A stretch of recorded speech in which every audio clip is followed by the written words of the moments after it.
Good day, everyone. Welcome to our Tuesday edition of the Vic Malbido Evangelistic Ministry. I hope everybody is in good health and with a sharp mind so you can understand what the Holy Spirit is going to explain to us in our session today. And today is bilingual session, so every now and then we'll be using the Visayan dialect in behalf of the Visayan speaking viewers. The Word of God is alive and powerful, sharper than any two-edged sword, piercing even to the dividing asunder of the soul and the spirit, and of the joints and the marrow, and is a critic of the thoughts and intents of the heart. All Scripture is God-breathed and is profitable for doctrine, for reproof, for correction, for instruction in righteousness, that the man of God might be mature, thoroughly furnished unto all good works. The entrance of thy work or words giveth light, it giveth understanding to the simple. That's found in Psalms 119, 130. Every word of God is pure. He is a shield unto them that put their trust in him. Proverbs 30, verse 5. Christ died for our sins according to the Scriptures, and that he was buried, and that he rose again the third day according to the Scriptures, that whosoever believeth in him should not perish, but have eternal life. For God so loved the world that he gave his only begotten Son, that whosoever believeth in him shall not perish, but have eternal life. For God sent not his Son into the world to condemn the world, but that the world through him might be saved. He that believeth on him is not condemned, but he who believeth not is condemned already, because he hath not believed in the name of the only begotten Son of God. He that believeth on the Son hath everlasting life, and he that believeth not the Son shall not see life, but the wrath of God abideth on him. Now, we should always remember that God's word in Isaiah 55:11 says, "So is my word that goes out from my mouth. It will not return to me empty, but will accomplish what I desire and achieve the purpose for which I sent it." And we should always remember that we have our ministry's battle cry. I pasted here before me, so I won't forget. The battle cry for our ministry is found in Romans chapter 1, verse 16, which says, "For I am not ashamed of the gospel of Christ, because it is the power of God that brings salvation to everyone who believes, first to the Jew, then to the Gentile." Okay, without further ado, let us now prepare ourselves for the study of the Word of God. Let us begin our Zoom Bible study today with a time of silent prayer. And this procedure gives you, as a believer in the Lord Jesus Christ, the time that you can ensure that you are in fellowship with God for the teaching of his word. First, let us use the very important principle in 1 John 1:9. This is for us believers, which says, 1 John 1:9 says, if we confess our sins, he, God, is faithful and just to forgive us our sins and to cleanse us from all unrighteousness. But for you, unbeliever, who are with us today. It's not confession that you should do, it is faith alone in Christ alone. And so, therefore, let us prepare now. Let us pray.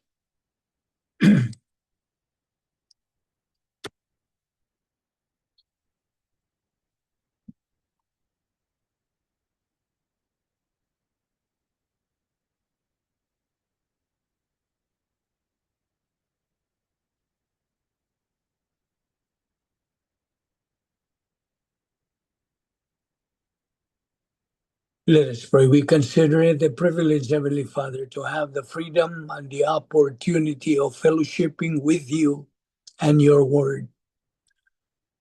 Nagpasalamat kami kanimo, Amahan. Kaya mo kaming idala dinhi sa makausapa. Ini nga mong panagtapok. Sa tuyo nga kami magatuon sa imong pulong, which we need in our spiritual life. Nagaampo kami that God the Holy Spirit will enlighten us, guide us, motivate, and challenge us to the truths which we are going to take up this time. We ask all these in Christ's name. Amen. 7 things that we believers must remember every day. That God is our Heavenly Father. That the Lord Jesus Christ is our only Savior. That heaven is our eternal home. The Word of God, the Bible, is our guide in our Christian life. Every believer in Christ is our family. The good news of salvation, the gospel, is our message. Our destiny is maximum glorification of God.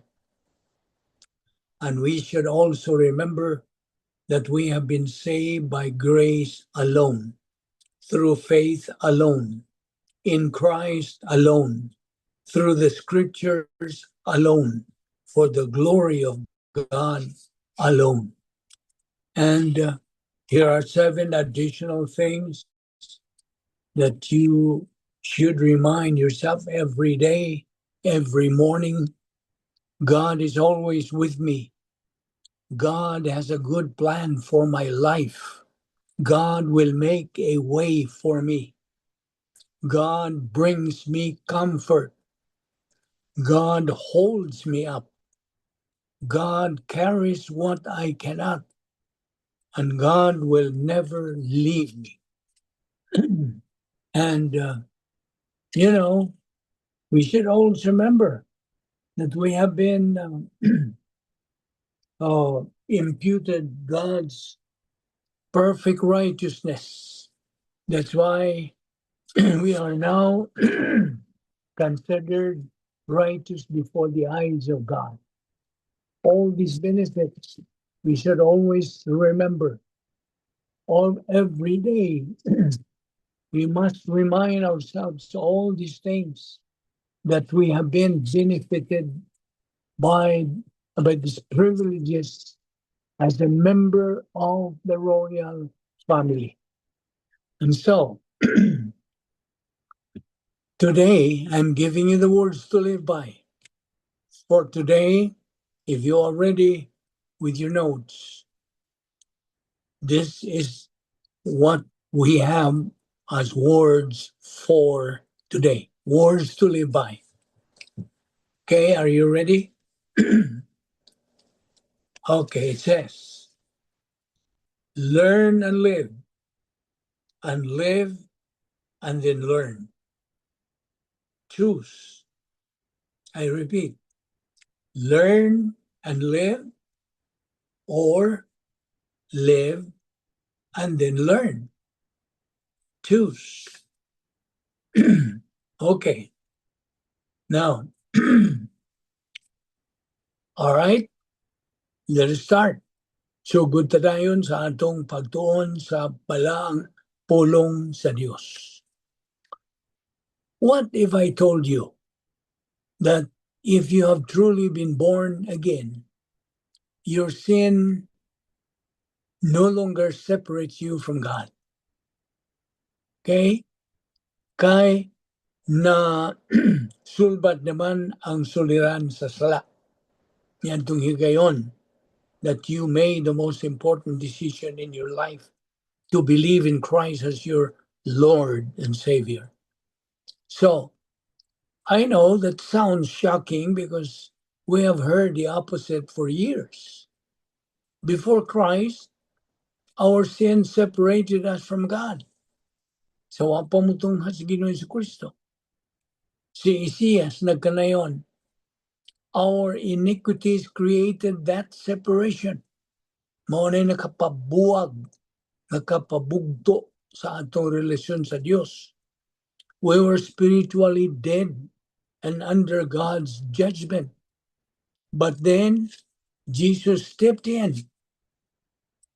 May tungha sa Ginoong Kristo o on the cross, He took the punishment our sin deserved. He did not make salvation possible. He accomplished it. Iyag yung gituman. Ang libro sa Roman, nagkanayon, we have peace with God.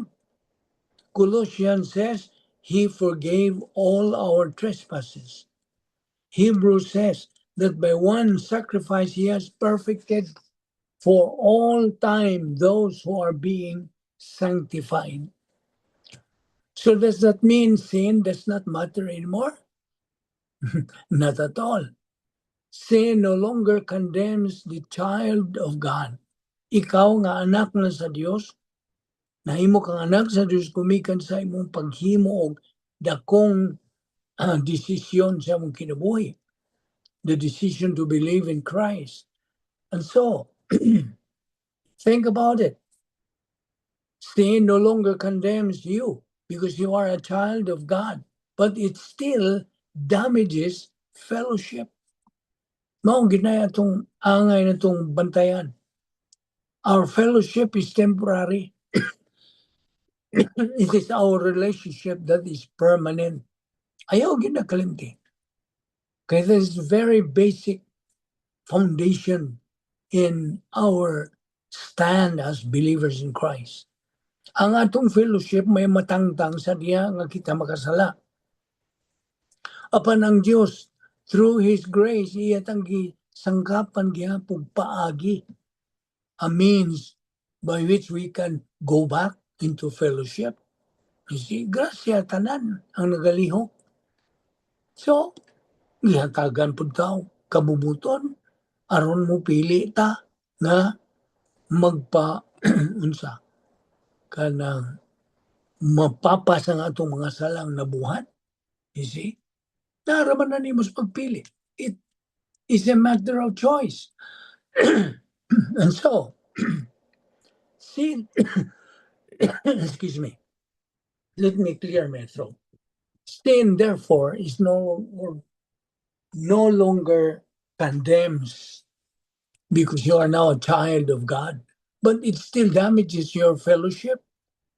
Think about a father and his son. Okay? If a son disobeys his father, he does not stop being his son. Oman natangtang ang iyang pagkaanak. You see? Apan ang iyang fellowship, ang iyang pakikambitay, ang relationship is permanent, has not changed. But the closeness, ang inyong intimacy, ang inyong panagdait, you see, mao ang madamage sa diha na ikaw makabuhat og salawayon nga buhat batok sa Dios o makasala. Your closeness between you ma-affected kini until you turn back. You see? That is how many Christians misunderstand the gospel. Wa nila masabti kanang mga puntuha. You see? They think every time they sin, they move in and out of God's family. Dili. Ayaw kita una-una. That is false doctrine. Na kung ikaw magasala, matangtang ang imong pagkaanak sa Dios. No. Dili na matangtang ang imong pagkaanak sa Dios. Permanente na kana hangtod. Matangtang ba din ang imong apelido? Tingali mula nang mula nang wala man nimo baliha, kay wa ka moangay na siguro sa imong pamilya o unsa, apan ang imong pagkaanak magpabilin gid na. Did you understand? So that's how we have to clarify on this. So kung balikon, if a son disobeys his father, he does not stop being his son. The relationship has not changed, but the closeness between them mao'y maapektahan until ang anak turns back. You see?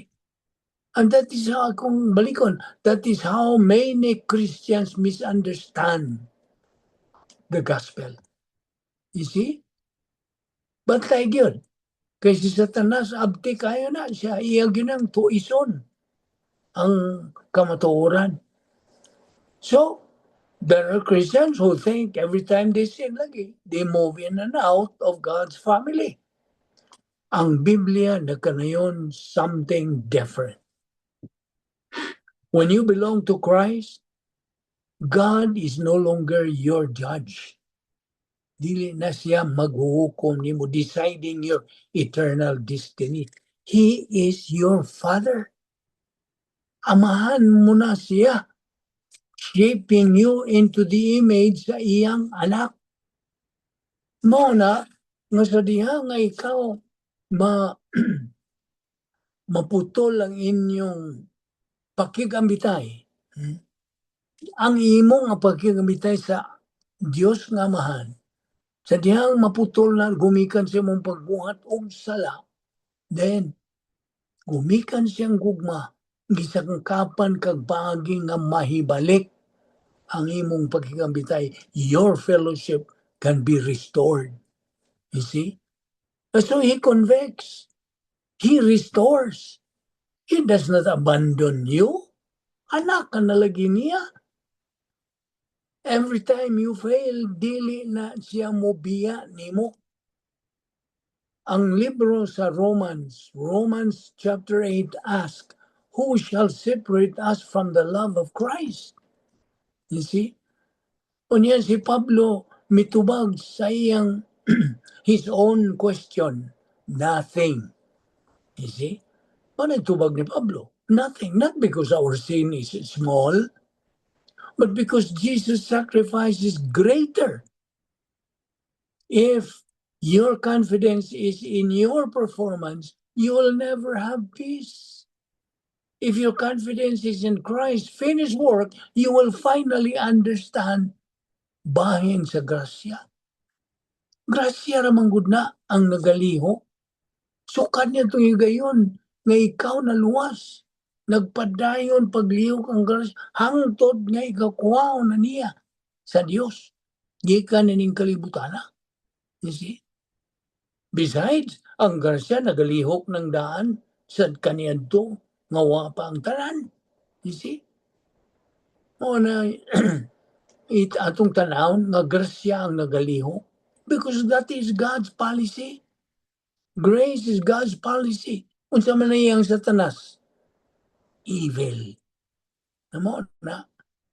Na kung ikaw magtotoo, wala kay pagtagad sa pagtuon sa pulong sa Diyos, wala kay pagtagad sa imong spiritual momentum, sa imong spiritual kanang pagkinabuhi, then wala. You will not understand what grace is. You see? You will be influenced by evil instead. Ang evil, ang policy ni Satanas, mo influence nimo. Mo dani kanimo. Mo biktima kanimo. Grace is not permission to sin. It is not. It is not a license to sin, ang grasya. Grace is the power to stop running from God when you do. So, ang atong tanawon din instead of running from God, run to God. Run to God, not away from Him. You see? Okay. Adto kanimo. Kanimo higala nga dili magtotoo. My friend, we love you, my friend. That's why we have to tell you the truth. So you will not be kanang mabiktima sa mga paagi sa kaaway sa Dios. Si Satanas mo ay nagadumala nining kalibutan na. You see? He is allowed to what? To rule this world. Siya. Apan he is a defeated enemy. Kaaway man siya sa Diyos, apan siya, pildiro ng daan nga kaaway. Ang Diyos kanunay mangyong mudaog. God always wins. That's why if you are on God's side, you always win. You know what I'm trying to say? Ikaw mahimong winner kung ikaw ana sa unsa a puwersa sa Dios.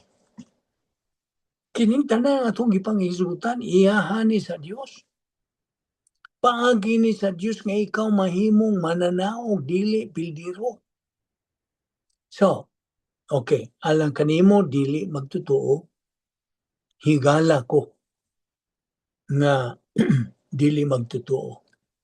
Pangutana, how to get saved the Bible way. Ato gining kunis-kunison ni tagsagsa aron maklaro gyud nimo. Kay daghan pa nato nga nagpaminaw karon nga sa atong Zoom Bible study nga buot silang maibaw pa gyud. They're searching, you see? And that's why God is trying to watch on you through His scrutinizing gaze, through His omniscience, nagatanaw diha kanimo unsa imong pagtagad sa mga pulong niya nga atong pagabat-baton dinhi. You see? So ang pangutana karon, what God truly requires for one to be saved? Unsa man gyoy gikinahanglan kini paagi sa Dios, okay? Unsa man gyud manay akong binisayan nining what God truly requires for one to be saved. Unsa man gyud mga gikinahanglan. Okay. Atong isgutan biblical requirements, okay? Unsay gikinahanglan matud pa sa pulong sa Dios ang Biblia. Okay? Biblical requirements, not Vic Balbido's requirement, not our ministry, no, not man's, not anybody else's, but biblical requirements. Number one, paminaw. The person admits that he is a sinner. Nga kung ikaw moangkon nga ikaw usa ka makasasala, maunay naguna.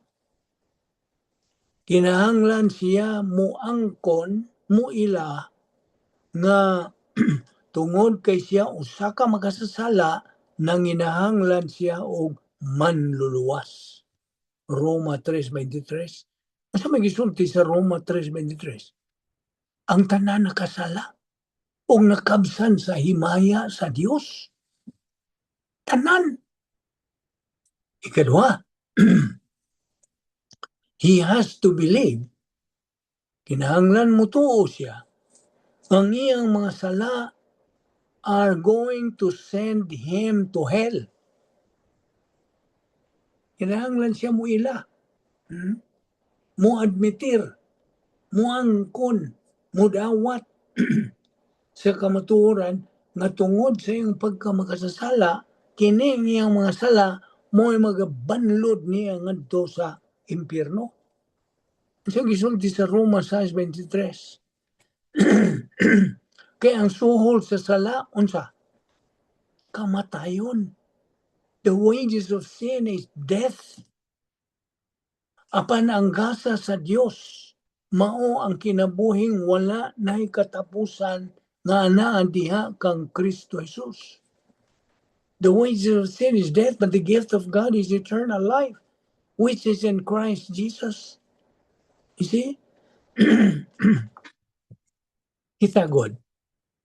We are subject to die, of course. Isang tanan. Why exempted? Why tao nga makayong di ko matay? Tanan nato mga matay. That's physical death. That's why we die physically. Apa na may mas lambaw pang matang sa kamatayon, itawag nato og spiritual.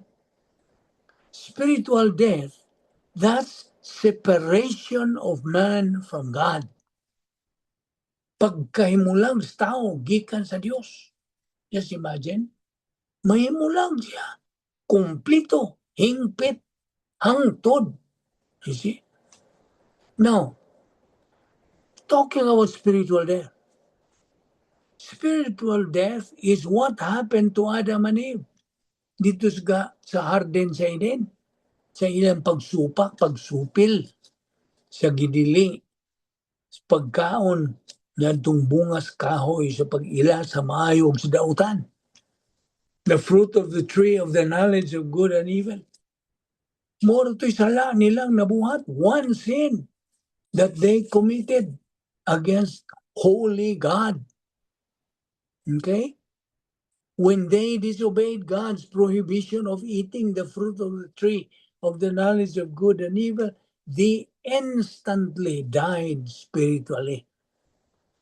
Diha. Okay? Instantly, yun. 1/50th of a second. They died spiritually. They broke their fellowship with God. Nabungkag, naputol ang ilang pakigabitay sa Diyos. Thus, they were totally separated from God. Namo na. Sunda kumayo ini ha. Patay spiritual ang tao. Kinsang tao nga mahimugso. Diha. He is declared unsa patay spiritual. Although nagaginawa siya maayo. He is physically alive. Kasi mo na. He is physically alive but spiritually dead. Ang sabot sa spiritual death? Pagkaimulag gikan sa Dios. And so, nitong ilang gibuhat, nahimulag naman sila gikan sa Dios, God can no longer have fellowship with them. Wala. Putol naman. Wanay labot ang Dios nila. Putol na lagi. Ug sila wala po ilabot sa Dios. They broke their fellowship with God, thus they were totally separated from God. Tanawa na, mo na kahimtang sa tao. Human Diyod sa pagkalaglag sa atong unang ginikanan. So, wanay labot ang Diyos, ay putol naman ng fellowship, pakigamitay ang fellowship. Okay. God can no longer have fellowship with Adam and Eve because of their sin. Mao to'y nakaingon. Mao to'y hinungdan nga naputol ang fellowship sa tao gikan sa Dios. Naimulag na siya gikan sa Dios o dihan na sala gitukod mao nakaali nakababag. See? Diyan ay luop sa pabinsaya atong ulagway niya na. Diyan ay babag tali sa Dios o sa tao. Nawa ang ilang fellowship because of that sin. One sin ilang nabuhat. Kaya ang Diyos can never have fellowship with his sinner. No. Huwag yung lambot ang Diyos. Bahin ng sala. May hinungdan nga no nga ikaw as an unbeliever cannot have fellowship with God. Sabot? Ikaw karon nga nagpaminaw nga dili magtotoo. Wa kay pakigambitay sa Dios. Why lambot ang Dios nimo tungod sa imong pagkaymulagi kaniya. You're totally separated from Him. And because you are an unbeliever, you cannot have fellowship with God. Moreover, you are totally separated from God. Worst pa yun. You are lost. Naisalaag ka. Ubusa ang Diyos mipadala sa iyang bugtong anak. He sent His only begotten Son, si Ginoong Jesucristo, to this tiny earth. Sa tuyo nga magpakamatay siya dito sa krus alang kanimo. So you can be rescued. Okay? Mahiling kawas ka from going to the lake of fire and redeem you from being condemned and judged. Redeem. Gilukat. You see? Mura gunaw ka nang musangla ka sa anang bangko na imong isang lang ang mga sa wala. Wristwatches ba ron sa relo ba ron kining kanang sa tingal nini sing-sing unsa na mga mahalon apan imong lukato na. So Christ is the Redeemer. Siya ay mulukat nato gikan sa atong pagka-slave market of sin. Dito slave ulipon ta sa merkado sa sa sala. So mao to'y tuyo nga gipadala sa Dios ang iyang bugtong anak aron sa pag-unsa lukat kanato gikan sa maong merkado to purchase us, die for us, so we can be rescued from going to the lake of fire and redeem you from being condemned and judged. Just imagine, mao na tuyo tungod sa gugma sa Dios nimo. John 3:16 ayaw nagkalimti, for God so loved the world that He gave His only begotten Son, that whosoever believeth in Him shall not perish, but have eternal life. Na, that is God's free gift. Gasa. Di mo bahiran ang gasa. You see? Na gani gift. Hatagan ka o gift. It's either you accept it or you reject. You see? Apan way bayad na. Ang iyang buktong anak, way bayad. A free gift of salvation. Pinagi lang sa pagtuo. You see? Nagkaroon mo sud ang faith nimo. Pagtuo nimo sa iyang gibuhat dito sa cross. Mutuo ka ba sa iyang gibuhat?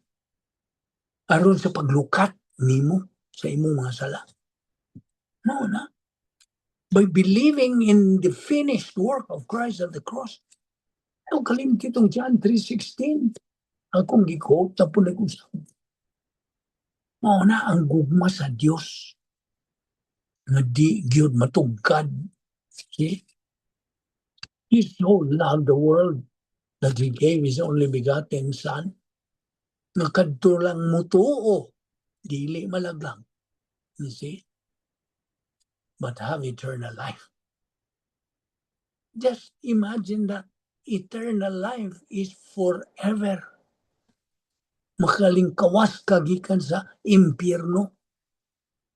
So, alang kanimo nga higala, friend and believer, can you afford to miss the life eternal that God is offering you? Can you afford to miss it? So your fellowship with God can be restored? May balik ang imong pakigambitay sa Dios? You're gonna be united with Christ forever. Pinagi siyang pagtuo kang Kristo. Ang Espiritu Santo mo, unsa mo, punit kanimo mo, butang kanimo sa unsa, pagkadugtong nimo kang Ginoong Kristo, kanang pagkadugtong nga hangtod na sa kanturan. Di na matangtang. No power, no principality, no king, nobody can pluck you out from the hand of God. You're gonna be united with Him forever. You will be saved and can live with God forever in heaven. Karon, mutuo ka ba niya na o di? naara nimo. It's all a matter of choice. God gave you that freedom of choice. Mutuo ka ba o dili? Imo ka ng ansa pribilehiyo. Mo nang gihatagan kag hingpit nga kagawasan sa pagpili. Apan kun unsa gani ang imong himoong desisyon gikan niya ng mong kabubuton hinatag sa Dios, ikaw ug ikaw ra gyud ang manubag ni anang maong desisyon nga imong gihimo. You will only be accountable, responsible, and answerable sa imong desisyon nga imo. Di man nga ang Diyos nahigugma nimo, loves you, my friend. Nahigugma ang Diyos kanimo. And it's not His will that you will go to hell.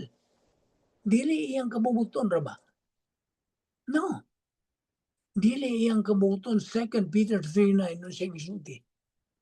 God is not willing that any should perish, but that all should come to repentance. 1 Timothy 2:4.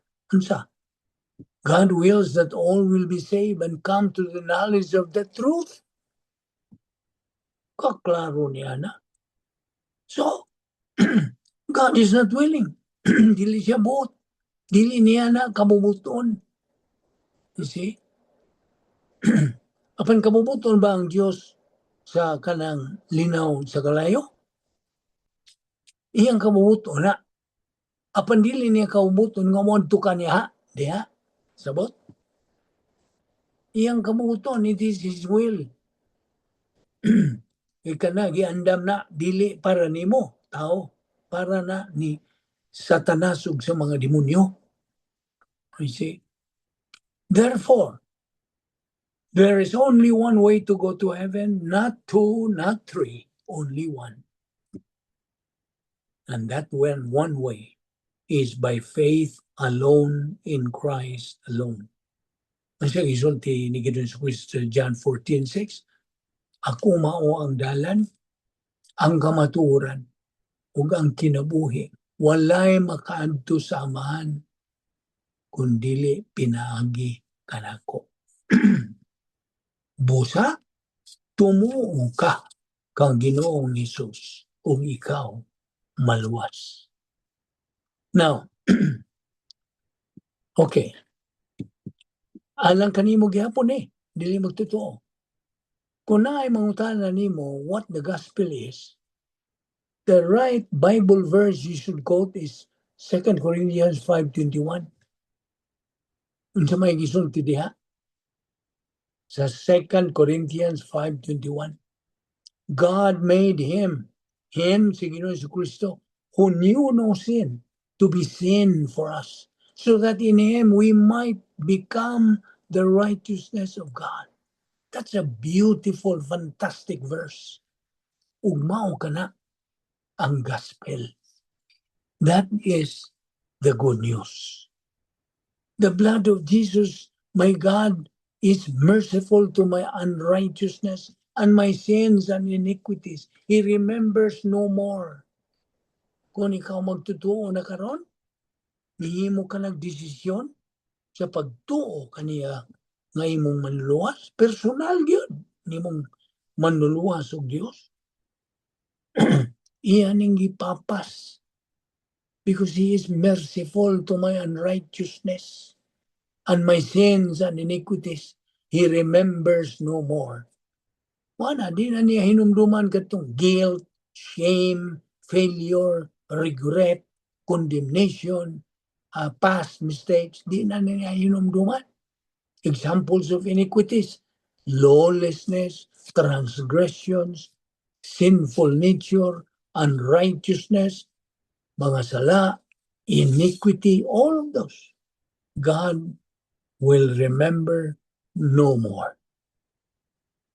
So, dugang pagpaklaro nimo, mahitungod sa maayong balita sa kaluwasan, e mo man ang gyud niya ang atong giduputan.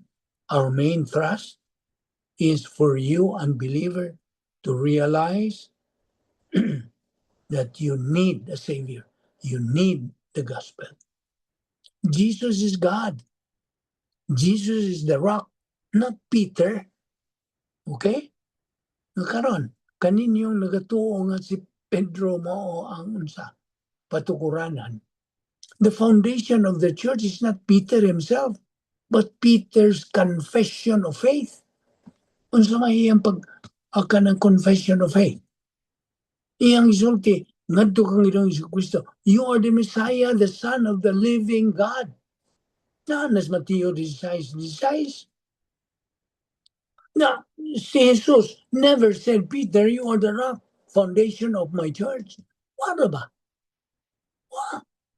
Unsa mga bersikulo diya sa Biblia, ipakita ko no. You see? It's not there. You cannot find that in the Bible. Instead, he distinguished, you are Peter, Petros, small stone. Mo tigingon ni Ginoong Kristo sa kanang atong ihubad na sa original gyud kapag asulti. Ikaw, Pedro, ang Pedro diha, Petros, gamayng bato. Tipakala gagmayng mga bato. You are gamayng bato o nining dakong bato. Nitudlo si Ginoong Kristo sa iyang kaugalingon. Nining dakong bato, Petra. Petra means big stone, boulder. Mo katong buot pasabot, Ginoong Kristo. So si Pedro, Petros, small stone. Upon this rock, the truth of Peter's confession that Jesus is the Christ. I will build my church, and the gates of hell shall not prevail against it. Sa Latin, nagkanayon, tu es Petrus et superang Petram, et edificabo ecclesiam meam, et porti enferi non prevalevon. Cannot prevail against it. Matthew 16:18. Scripture consistently calls God the rock, and the New Testament affirms that Christ himself is that rock. Na, klaruha ita. May daghan mang nagtuo diha nga. Mao na, gito is naging Satanas. Saan taman. That's why we have to clarify all this. Nanarani mo mutuo ni kanining tanan na itong gisgutan. See, mine is explanation. Yours is the decision to accept or to reject. See? I'm not trying to kanang pugos nimo. Uy, pugsanay, uy. Dili mahimo na. That's out of the context na niya sa atong ministry. We are not trying to proselyte, or pag sa converter nimo, dili. Our job here is to present what is true, what the gospel is, what is truth. No, ito si Pilato nangutanag, what is truth? Kaya mingon, I'm the way, the truth, and the life. But what is truth? Na kini nga itong gisgutan, mao ang truth, gikan sa pulong sa Dios. See? So, balik na niya itong may tungod itong two is Petros. They drank from the spiritual rock that followed them, and that rock was Christ. 1 Corinthians 10:4. Si Ginoong Jesucristo mo'y mitukod sa iyang simbahan on the truth of who He is. The Messiah, the Son of the living God. Wa magyu'y makita diya Biblia, did Jesus appoint a pope? Wala ba?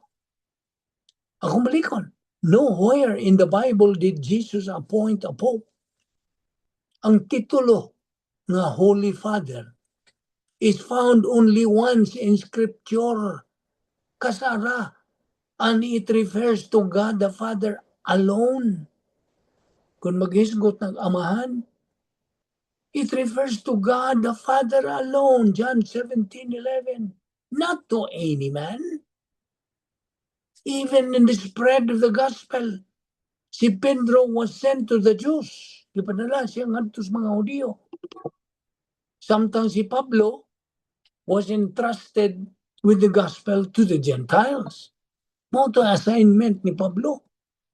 So si Pedro mingon, on the contrary, they saw that I had been entrusted with the task of preaching the gospel to the uncircumcised, meaning mga hintil, just as Peter had been to the circumcised na mga Hudiyo. Galatians 2, 7-8. Ang gi-claim God sa Romano Katoliko nga si Pedro was given supreme authority over all Christians is not supported by the scripture. Wa mangyo ipulong sa Dios niya sa Biblia nga nagasuportar niya na. Wala. The Bible is clear.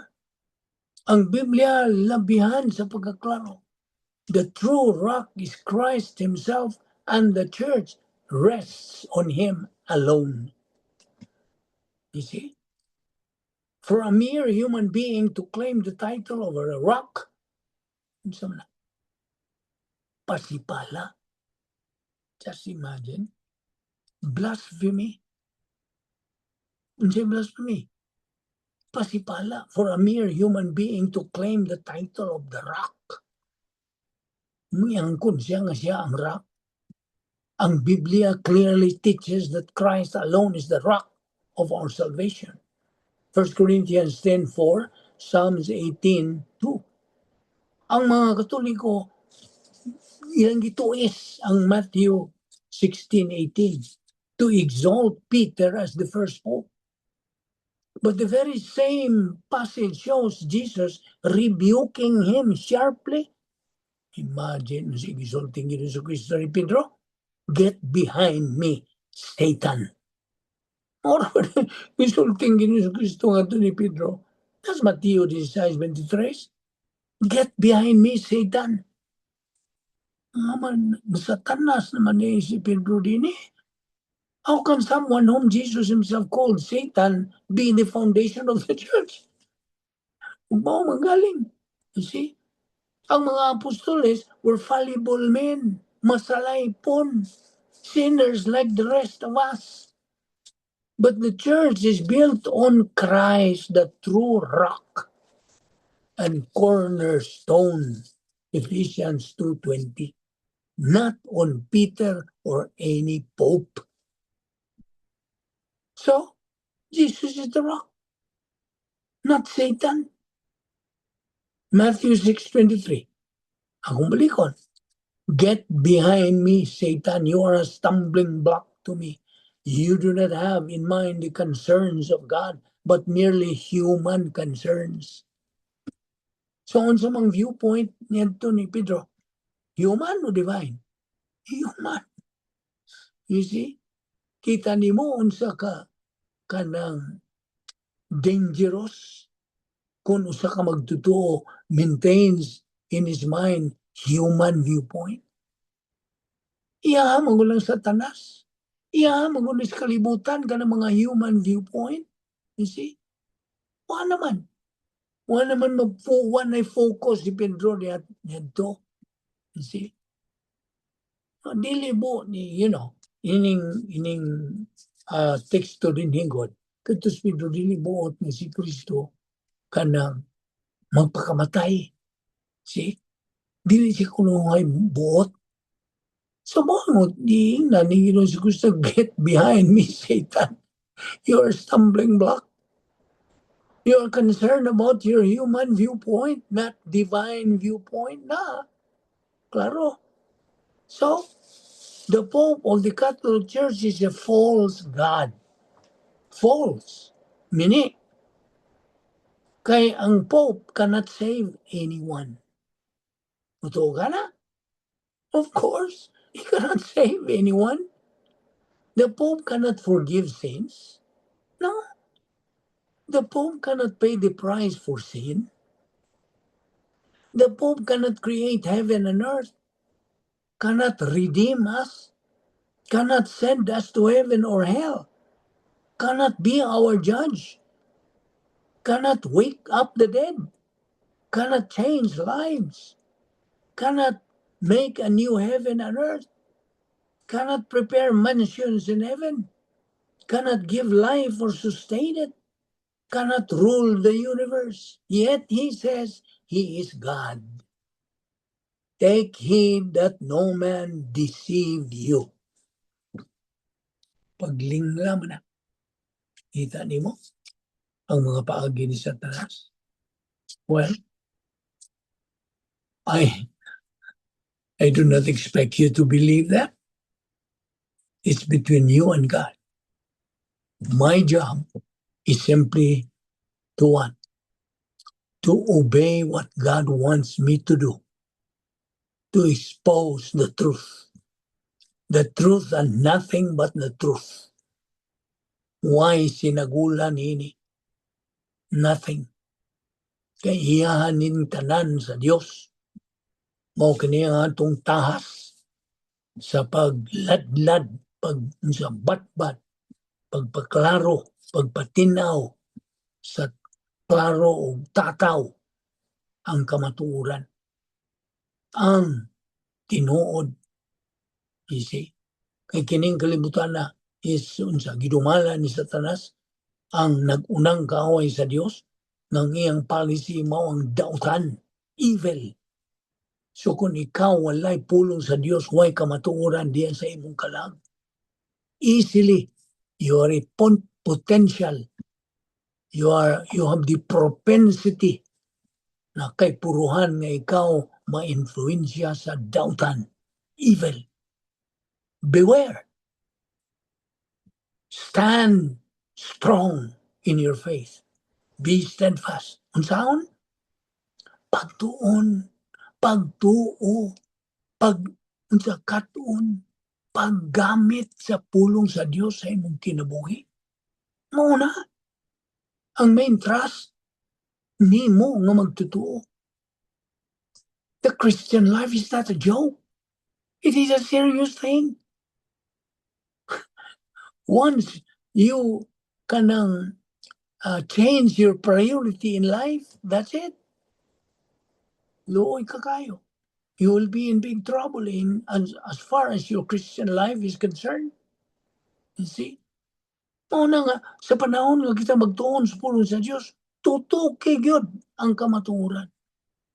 Do not be disturbed by anything. This world, kanang daghang mga unsa, tentasyon unsa, pagwagtang sa imong concentration. Therefore, gikinahanglan nato ang atong unsa, pagtutok nini mga butanga. Is that our time now? Yeah.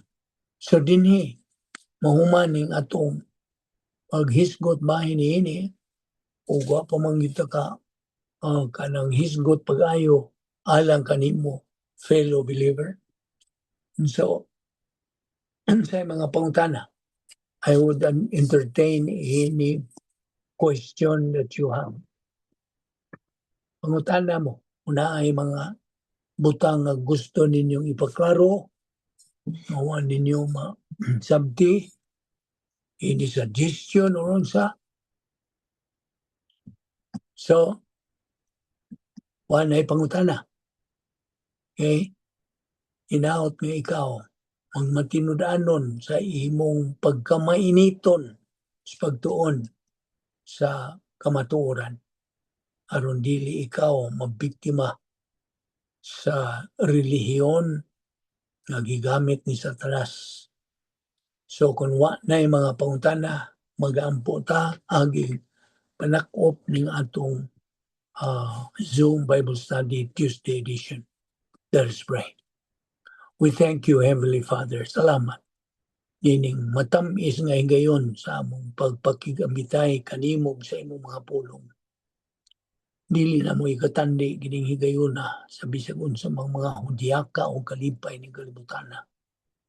Kini ang matuod nga kalipay nga among mahambin ingon nga imong mga anak. Agi ug sunod sa imong mando in your mandate that you want our soul to grow up spiritually and reach our goal, which is maximum glorification of Thee, na kami mahimong mga mananaog o makakabot niya ng ang sa katakos sa pagkinabuhi. Salamat o Diyos ni ining ministry, Vic Balbido Evangelistic Ministry. Gamita kini o Diyos in a mighty way o nga kami nga mga nagasunod niini kami nagampo nga mahimo kining panalangin sa among kinabuhi nga among magamit sa among adlaw-adlaw nga pagsugakon ining kalibutan ni Satanas aron kami mahimo gayud nga mannaog diha sa imong atubangan. Salamat dada kami pagbalik sa sunod semana aron kami magapadayon ining among spiritual momentum. All this we ask in Christ's name. Amen. Salamat, Tumbek. Thank you, Salamat, bye. John. Thank you, Salamat, bye. John. Bye.